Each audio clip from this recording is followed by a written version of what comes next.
Welcome to Bussing, Mommy, and LollieTasking.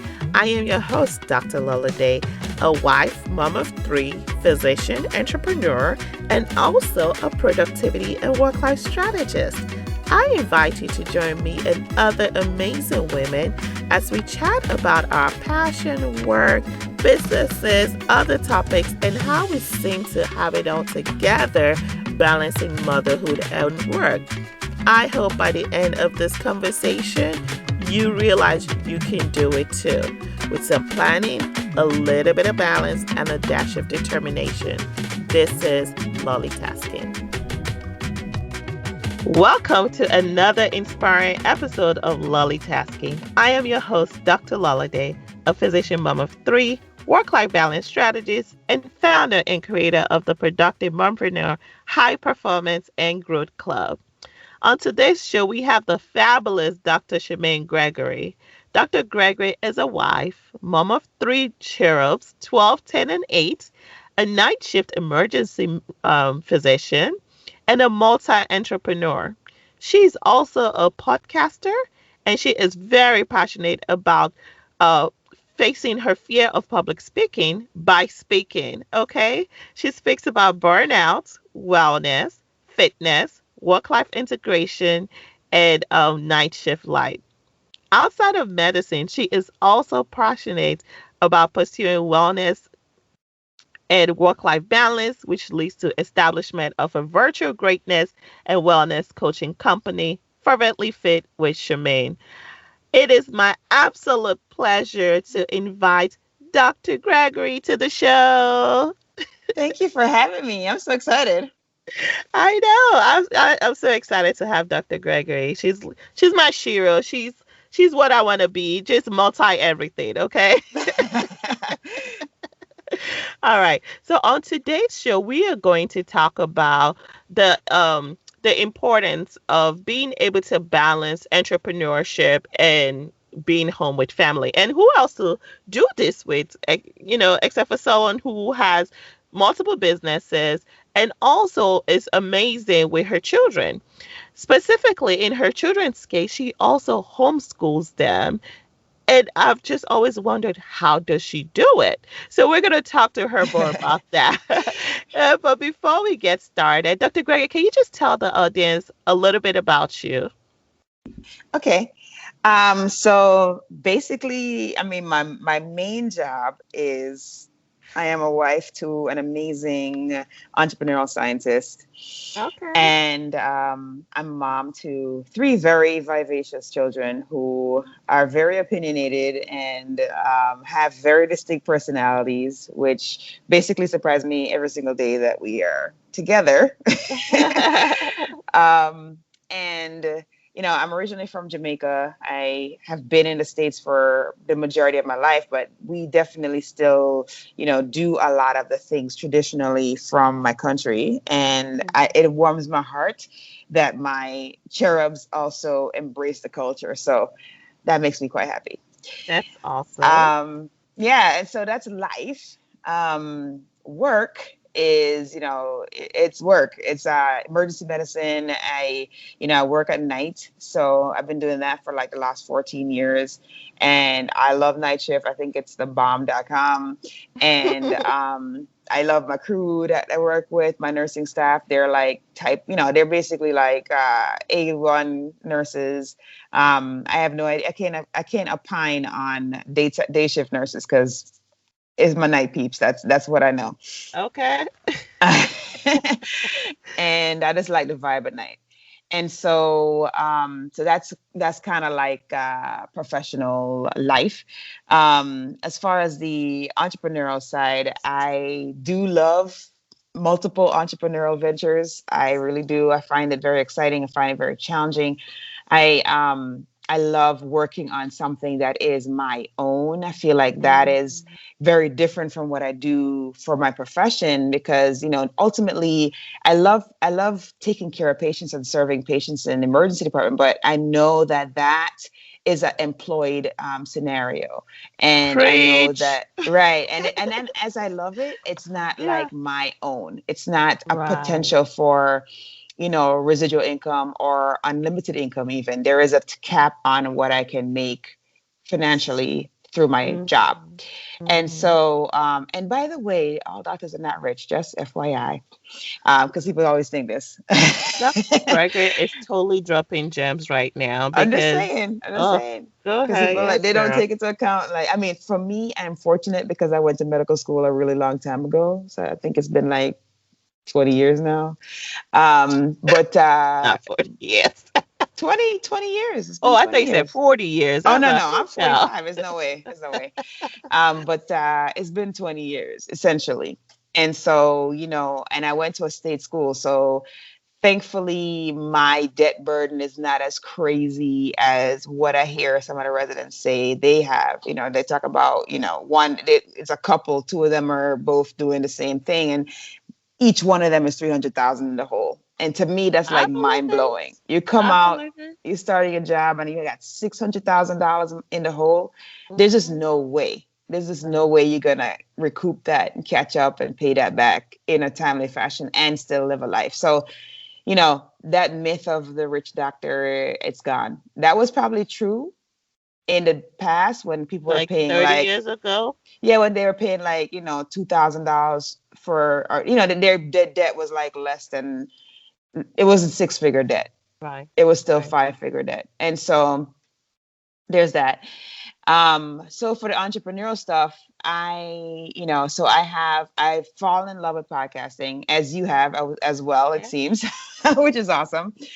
Um, and the reason why I even started podcasting is kind of wild because I always listen to podcasts. Like I would listen to NPR on my iPod. Yes.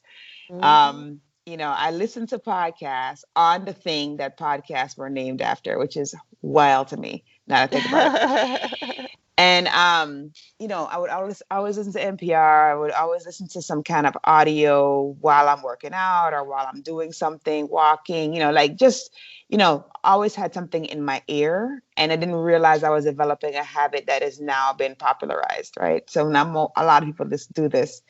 And it was a realization that I had an issue with public speaking. Now, as a doctor, obviously, I do a lot of public speaking.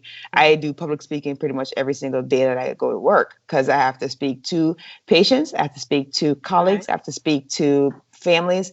And, as we're coming up, we do a lot of public speaking in the sense that, as medical students, we're presenting cases, then when we become residents, I was a chief resident in my program. And so, of course, I was presenting like grand rounds and all this stuff and case of the week, blah, blah, blah. And so it was a lot of presenting, Hmm. but I didn't realize how much work went into it. Not work as in the research and getting the stuff Hmm. done, the content, but work as in my physical body, like being there Right. in front of people and actually speaking to them.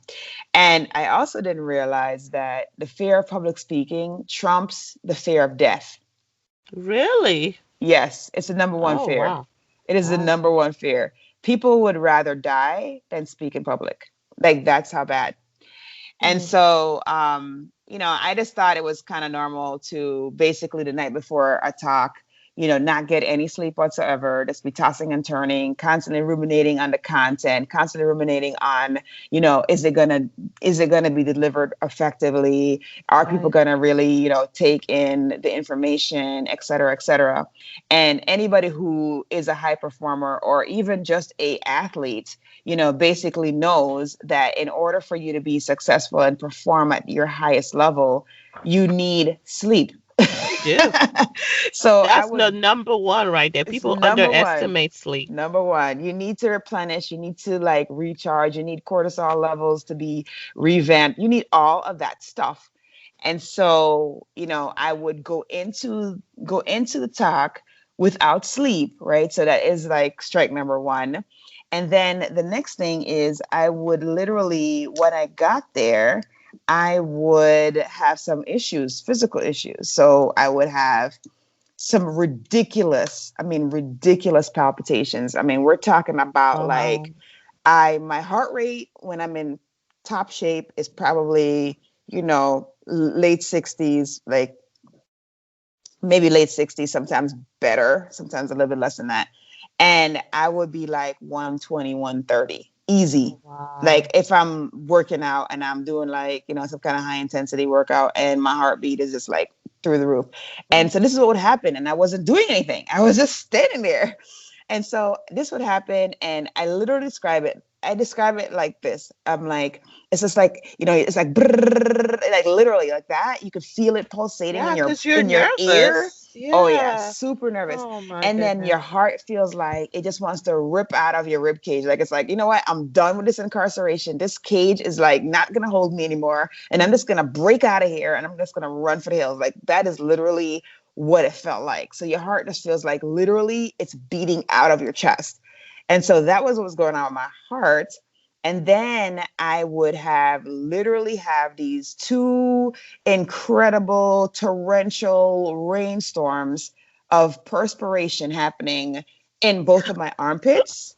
Oh my And God. I would have to always wear a blazer because I would be, Of embarrassed that, course. there's going to be like these moisture pools that are going to be ringing making a ring around, my arm here, the top of my arm and on my blouse. And so I'd wear a blazer.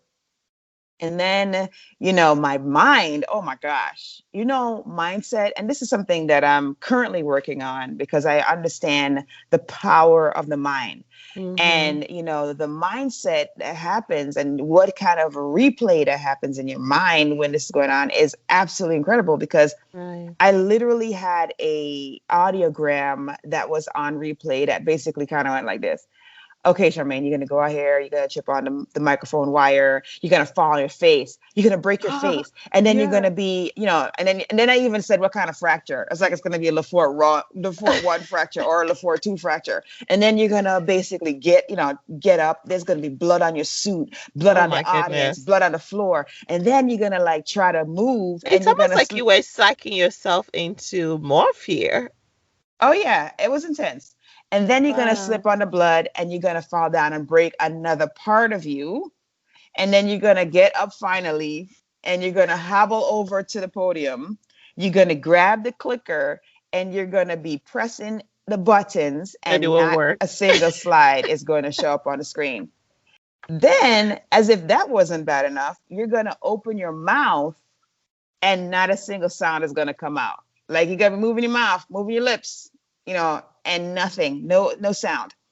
So this is what I went through every single time I had to give a That's talk. And I had wow. to give a lot of talks, a lot of Mm-hmm. talks. And so I realized that this energy that was being utilized wasn't right. And there Mm-hmm. was a reason why this was happening to me. And then I realized that the reason why that was happening to me was because I had a fear of public speaking. And so I said, you know what? Like anything else, there must be a way to fix this. And Mm-hmm. so I thought of desensitization training. That's what I thought about. Hmm. And I said, okay, I'm going to do this to That myself. makes sense. I was like, this works for allergies, right? Right. Like if you can do it for allergies, then hey, that's And for something that could people, kill.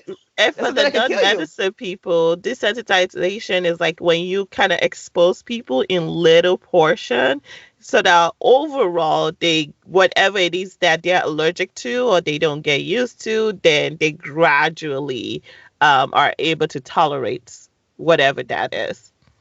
Oh yeah. And so I figured, hey, if it worked for something that could kill you, I'm sure it could work for something that does not kill you. Exactly. so so so then that's when I decided that I was going to have a two-prong approach. One was going to be to get on more stages in front of more audiences, Hmm. basically trial by fire, and then the other one was going to be to start a podcast about my journey of getting on more stages in front of more people. And so that's how I got into podcasting. And I had no idea how much I would love the art form Right. and how engrossed I would be with it. And it just has completely blossomed because the show has been tremendous because the show has opened up so many doors, allowed me to meet so many people in the Wow. States, across the pond, like in Europe. I mean, all over the world. I've converse with people because of the podcast. And, these are people that I would not have met in my usual medical circle. So I, it I has been get you. expansive. It's been very expansive. The power Um, of speaking. yes, exactly. And of course, humans love to speak to other humans, right? I mean, this is the whole Right. deal. And so I love it so much.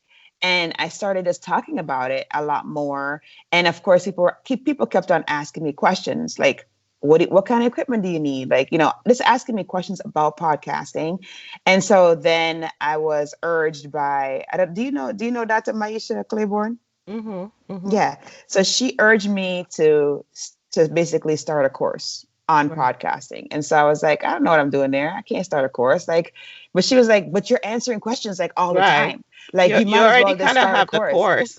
Right. You might as well just make it formal and start the course. And so, at her urging, I basically, did something again scary, which is doing something I'm not familiar with, which is having a course. And so I started a course this year. And now the course has had 2 classes go through it, and Wow. is about to be a rolling admission course. So it's going to be evergreen. It's potentially evergreen right now. And so that is, and we have had some fabulous podcasts that have come out of the course, like Pivot and Bloom with Dr. Mila, Living at Your Finest with Dr. Bab. And We've is had this some. course specifically for physicians only No, or it's not. anybody? It's not, because Okay. we have non-physicians who also have podcasts. So Patty Perez has one that's called the Drama Free Workplace with Patty Perez. Oh, I She's like not she's not a that. I like physician. that Yeah. title. I like Oh that yeah, title. she's a bad A. She's a bad A. She is like the truth. She's the truth. She's fiery. She like brings it. She tells you like exactly how to like deal with these complicated Mhm. situations that require necessary conversations or crucial conversations, and in the workplace and in life. So yes, Right. no. So no, so it's been a really interesting ride from that standpoint. And then I realized, so I love teaching, and so I got Mhm. to incorporate that. And then I got to show people how to do something, and then Mhm. there's a result at the end, which is the shows. And Right.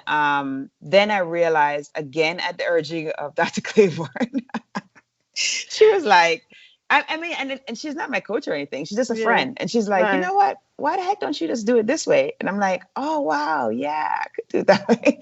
And so then she's like, well, you have a bunch of people who want to do this, but they don't have the time to do it. They don't want to take a Right. course. They just want to pay you and have it done. And I'm like, Right. yeah. And so then that's when I started The the done for done for you. you, product. So we have the done for you, where you just give us the 5 pieces of audio, and then we put everything together. We do your show art, we do your logo, we do your episode graphics, we do your copy for your show notes. We get you loaded up on all of the media site. We do all of the things for you, and all you have to Mhm. do is give us the audio. And so we have that, and then we have people who already have podcasts.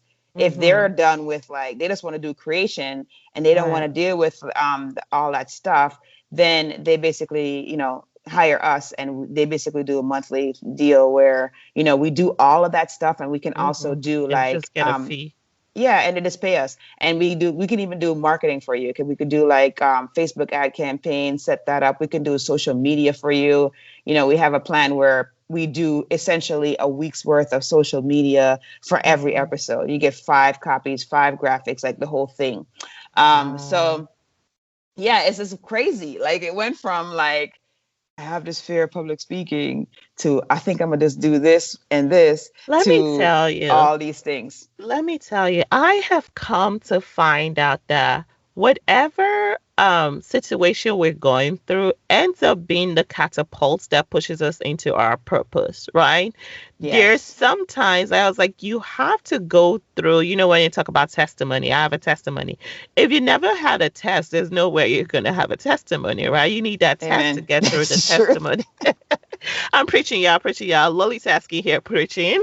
Uh, but and yeah, the fear of public speaking, while it was really almost crippling based on what you were describing, Yes. it basically catapulted you into this amazing opportunity that you're doing. Not only do you have so many networks, I mean, I think the podcast in a box is amazing.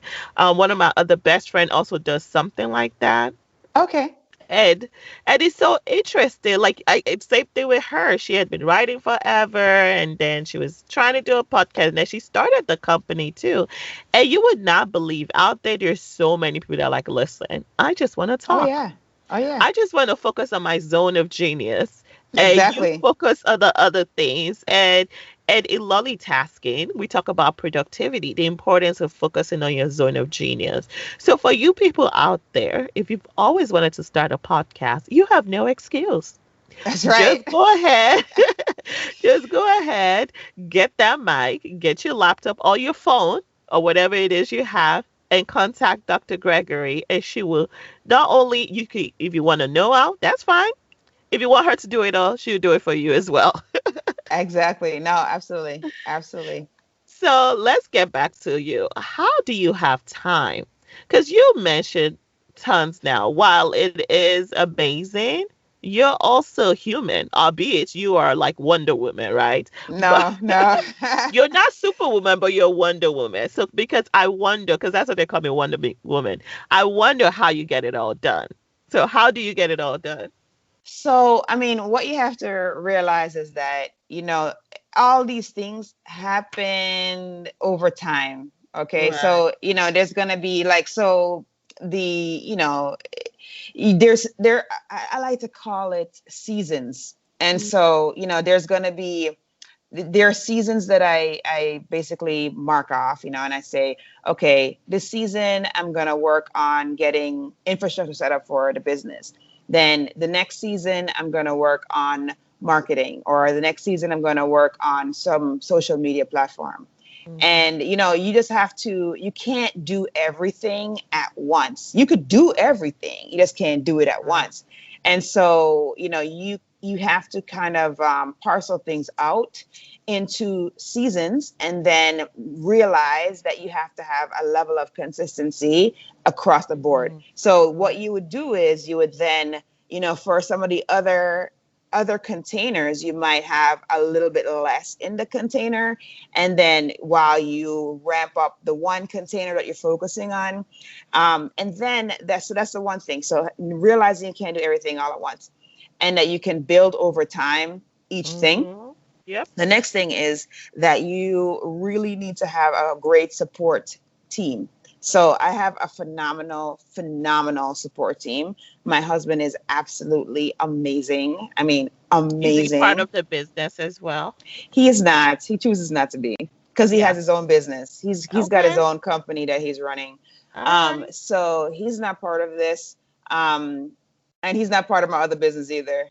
But but but he is instrumental in, how things are running in our household. So he Right. is the one that does the grocery shopping. He's the one that does the majority of the cooking. He's the one that that does the lion's share of the homeschooling. So, he's a very integral part of me being able to do these extra things. Um, Can you just I just want people to just listen to that part you just said. He is very integral. Like in Lolly Tasking, our course, the Productive Mompreneur course, in the second pillar, we talk about the importance of focusing on your family. And on there, I talk about the reason why it's important to make sure you have date nights uh, and like yearly marriage retreat or whatever it is. Make sure that your best friend remains your best friend, because usually your husband is your best friend, right? yes, yes. Because if that person is not on your corner, they can help even if they're not part of your business, right? Like in your husband's case, they can help you with other things you have to do so you can focus on your business. That's Yes.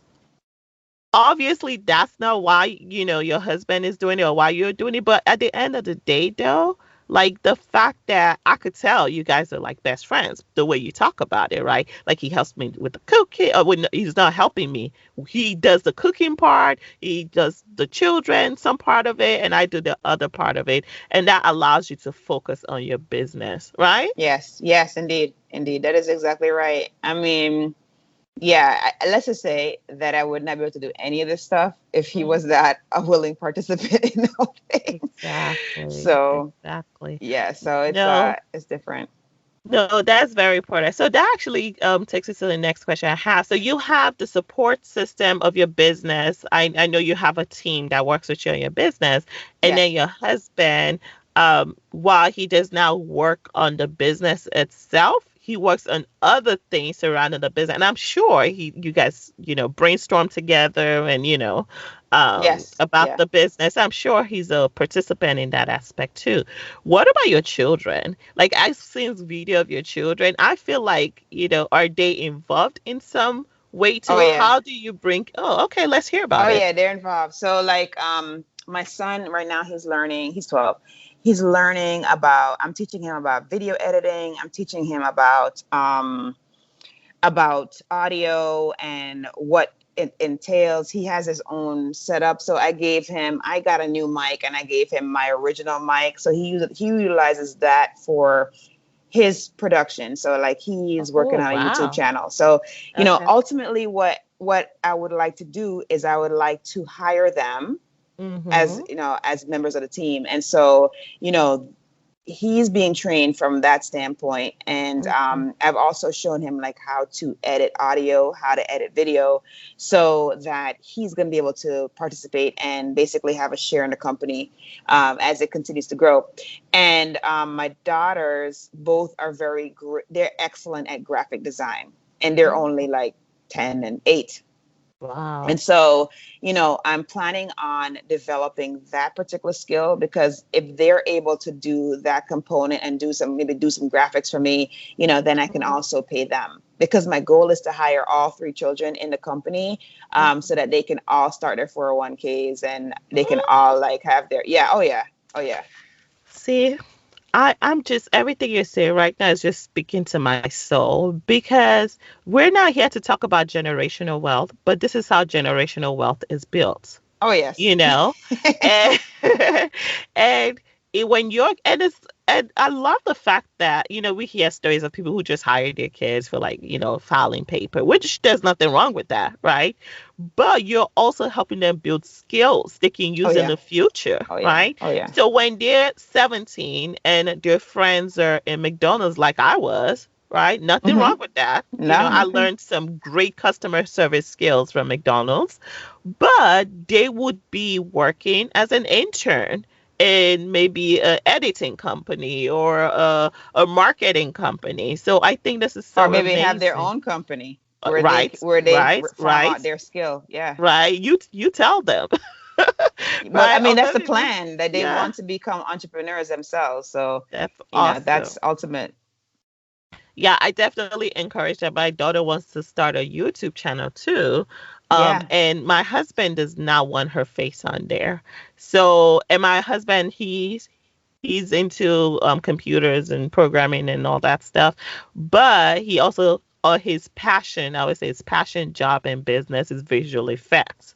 Okay. So she has been working on trying to see how she could still have a voice and have like a virtual visual character to Yeah, mimic her sure. voice, And I'm just looking at this kids like, this is amazing. Like, I wish we had that opportunity, but it's definitely a different time. It is a different Uh, time. Yes. so I think this is amazing because not only are you teaching your children business skills, right?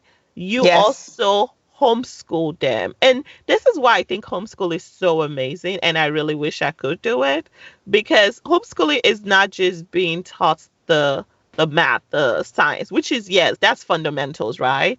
But you're Absolutely. also teaching them business. Can you speak a little bit to number one, why you decided to homeschool your children? Two, Boy. how has that two, um, how has yeah. that been? Okay, so it's been 8 years now. And so that's all they've known really. Well, I mean, Mm. technically, that's all they've known. At least the Yeah. two younger ones, that's all they've known. You were doing it Um, before it became like a movement. Pretty much, yeah. Pretty much, yeah. So what happened was we unfortunately were forced into it when our son was probably about 4. Um, so we had some not so positive experiences with both private school. Well, we actually did 2 private schools. So he was always very precocious. Like so he was reading very early. He was counting in like 3 languages, well, 4 languages. Wow. He essentially is like a sponge. And we always encouraged it. And so what ended up, and then he's bigger than everybody else. He was always like 99 percentile every time we went and to the doctor. So he always looked older than his age. And Right. so we tried putting him in like the local, because we were like, well, maybe he needs, because he'd be home with us and we do all the stuff with him. And so we're like, well, maybe he needs to go to preschool. And Mhm. so we sent him to like the community version of preschool, and he was bored to tears. And because he was bored to tears, because they were doing Backed it like, up. yeah, they were doing like number 1 to 5 or something like that. And he was already counting to 50 in like 3 languages or 4 Oh my languages. Yeah, because goodness. Spanish, Chinese, and English, and which other one? Maybe it's 3 languages. Chinese too? Oh Yeah, Lord. he was learning Mandarin. So he knew that. And so of course he acted up, not acted up, but he like got up and went to the play area. I'm like, first of all, why the heck would you put it for kids that little? Like, why would Right. you put the toys right there in the classroom? So Of anyway, course. so he was like, he's just kind of like, all right, I already know this. And so he'd get up and he'd go play with the toys. So they asked us to leave. We got kicked out What? of the, yes. They were like, we just don't think this is a good fit for you. We'll give you back your money. So we were asked to leave that one. And then Oh we wow. tried going to, yeah, So they yeah. could even give him like an advance, like how like in some schools you're like, oh, your child is, I you just think know, they didn't have the capacity to do that. okay, okay. Yeah. And I mean, and nothing wrong. I totally get Mhm. it. Yeah. Yeah. Because there are kids in there who didn't even know number 1, like, Mhm. so I get it. And so then we went to a private, so we were going to like these Montessori days. So there was like once a week we'd go there, and you'd go there for like an hour or something, and they would do all these little Montessori things. So I was like, oh, this is cool. It's child directed, it's tactile. These are all the things that he likes.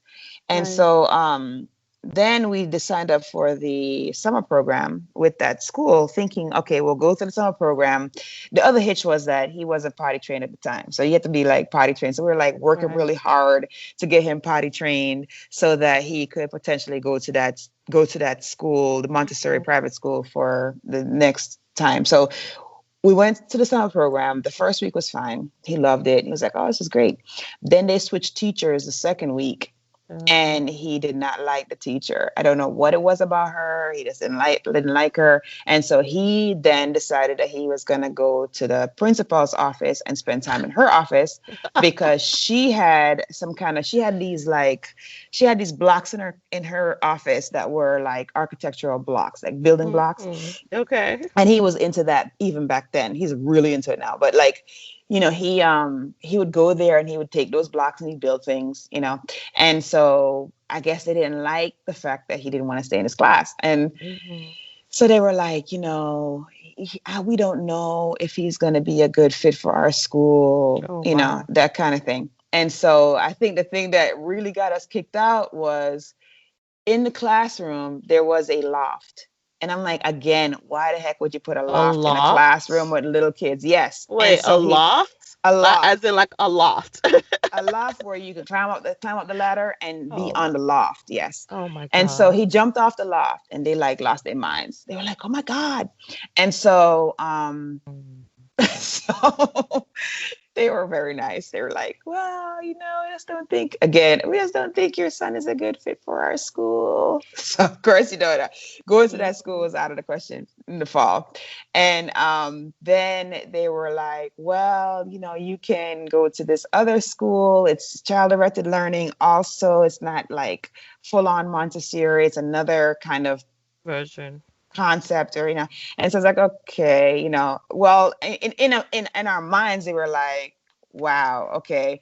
And this is a private school that like you pay like good money for. It wasn't Mhm. like, it Mhm. wasn't free. Mhm. And so we're like, all right, so the place that they recommended was less expensive. It wasn't going to be the $10,000 a year that the other place is going to be. And Mhm. so we went to this other school, and everything was going fine until they called us into a meeting, and they're like, we're going to need to have our county's called Washtenaw County. So they were like, we're going to have Washtenaw Success by 6 come out and assess your son. So I'm like, why?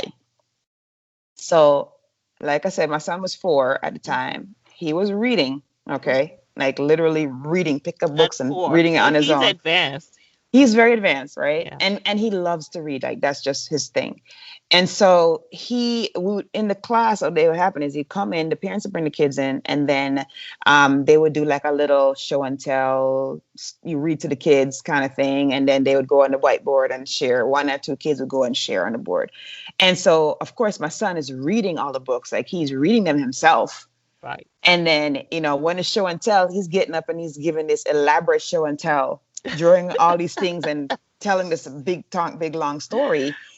And he's the 4-year-old, right? There's only one other kid in the class who is reading, and it's a 6-year-old. There's a 6-year-old, and then there's a Yeah. 4-year-old, and they're the only two that are reading Mhm. proficiently. Right. Okay. So that's the scenario.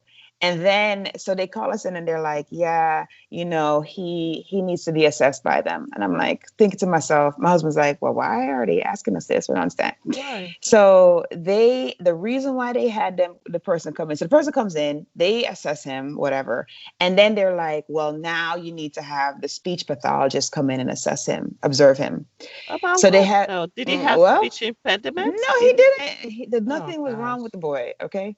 So then the next thing is they come, they do that, and then they have this meeting. And so they had the meeting with the teachers, because there's only 2 teachers, because it's a small school, it's only 15 kids. And so like they have the meeting with the 2 teachers and the speech pathologist, my husband and I, and my son.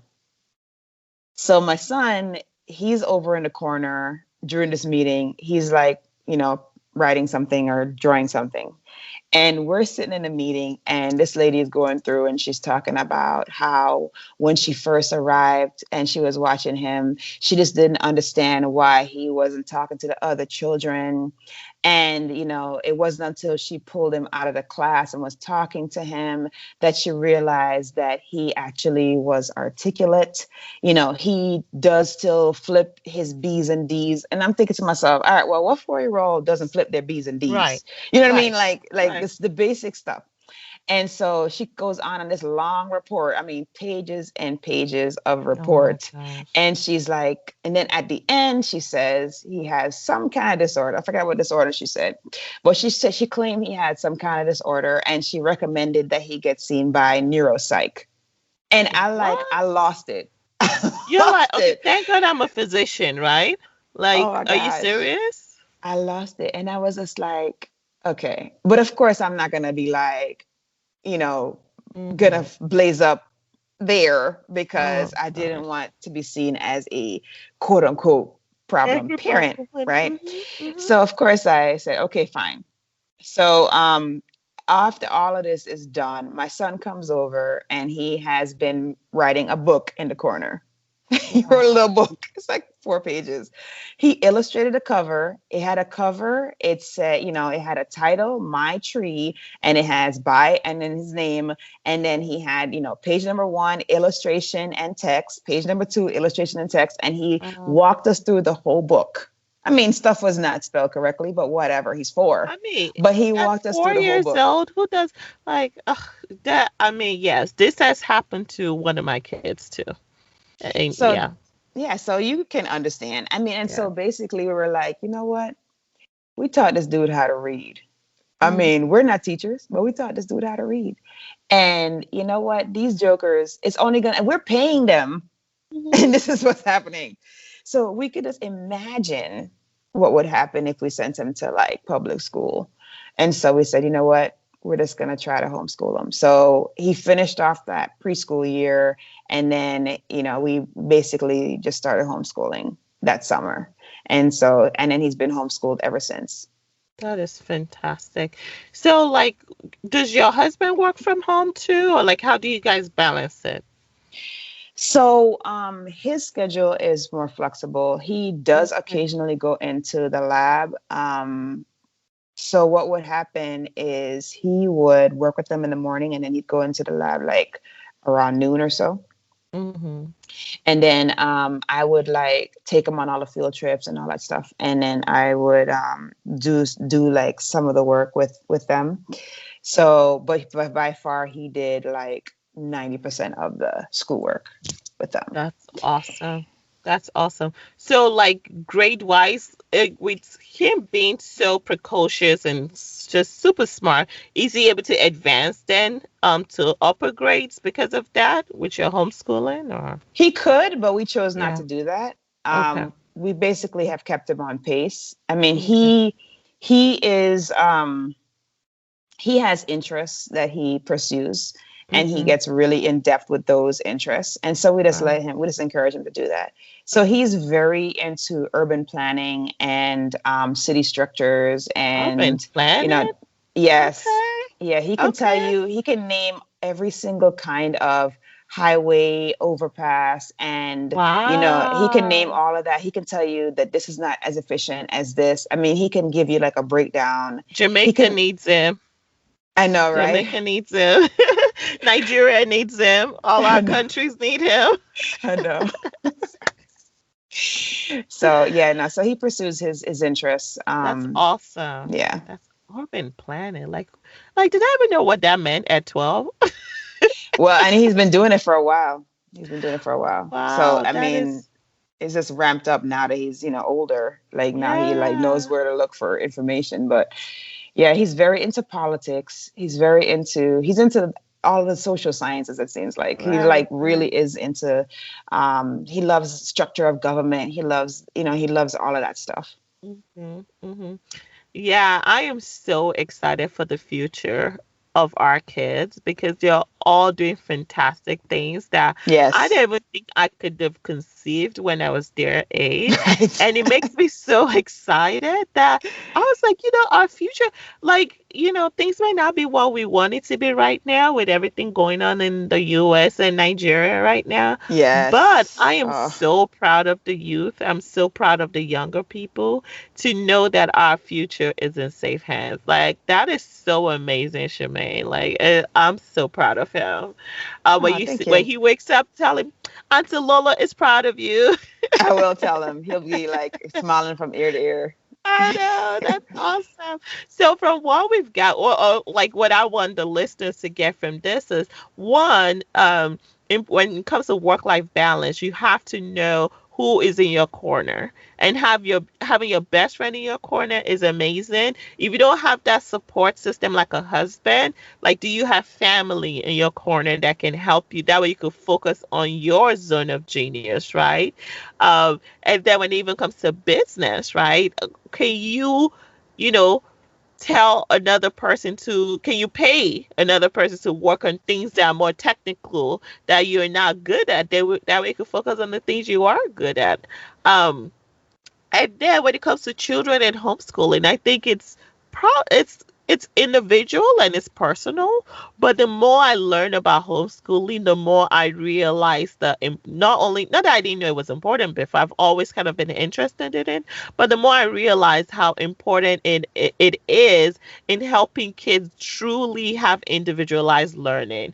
And what COVID has taught us is I believe in the future, that's how learning is going to be. Like being able to focus on what you're good at, right? And yes, you get the basics, but also have that idea to be able to, or the space, not necessarily the idea only, the space to focus on what you're good at. And I think you're doing a fantastic job, Dr. Gregory. Thank you. I have to tell my husband because, like I said, he does the majority of it. Yeah, I'm sure. I mean, I'm sure the part you do is pretty good too. So, all right. So we're coming towards the because we could talk forever. I'm looking at time like, have we really been talking this long? Um, we're coming towards the end of our show, but before we go, I always ask my peeps like questions. So I always say, what is one thing that has helped you balance your life? Like, if you have any hacks, like we talked a lot about, work-life balance and having a support system. Is there any hacks or products or one thing you feel like this has helped me balance not just our life, or maybe even homeschooling? Like, what has helped you the most that people can hear and be like, huh, that's interesting? Okay, so for homeschooling, I would say, utilizing timers, huge, huge. This is something my husband, I'm telling you, is brilliant because he developed this like when they were younger, before we even started schooling them. And, they live by the timer. So if you say, we're going to work for an hour and then we're going to take a half an hour break, they will do the work for that time. And then they will, they'll look forward to the break. They hear the timer go off and they're like, oh, break time. And then they are able to come back again and you can recycle that same method of operation. I'm trying to think about something else. Using the calendar. I am not as good at using the calendar as I should be. I mean, technically, you really should, if you're going to have a common calendar, put everything on there so that the time blocks are basically clear to everyone who's utilizing the calendar so that you can have the maximum efficiency during those times. I totally agree. Those are the two ones that come to mind. No, I think those are two fantastic ones. And the idea of using the timer is so amazing because even as adults, like I do the Pomodoro technique for productivity. As many people know now, I have attention deficit, more inattentive. Like I just be daydreaming, like just daydreaming. Yes, I feel you there. And what I didn't realize is that a lot of people who have ADHD are actually the most creative people, and they're like one of the smartest people.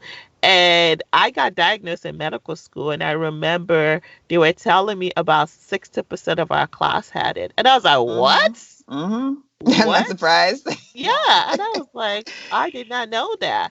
And because when people think of ADHD, they think about more like the inattentive, like, can't get her stuff together. But actually, a lot of ADHD, the problem is over attention. But you're just over attentive on things you're not supposed to be attentive. All right, enough about me. And then what is your favorite quote? It could be a regular quote you like, a scripture, anything that just speaks to you. Feel the fear and do it anyway. Amen to that. Amen to that. This has been fantastic. Thank you so much, Dr. Gregory. Is there anything you want to say to the LollieTasking family before we round up? Just be yourself. Make sure that you are putting that unique self forward. People will absolutely love you. Don't be afraid to ask for help because nobody can give you help if they don't know that you need it. And you can do whatever you put your mind to. That's fantastic. And can you please tell them how they can get in touch with you?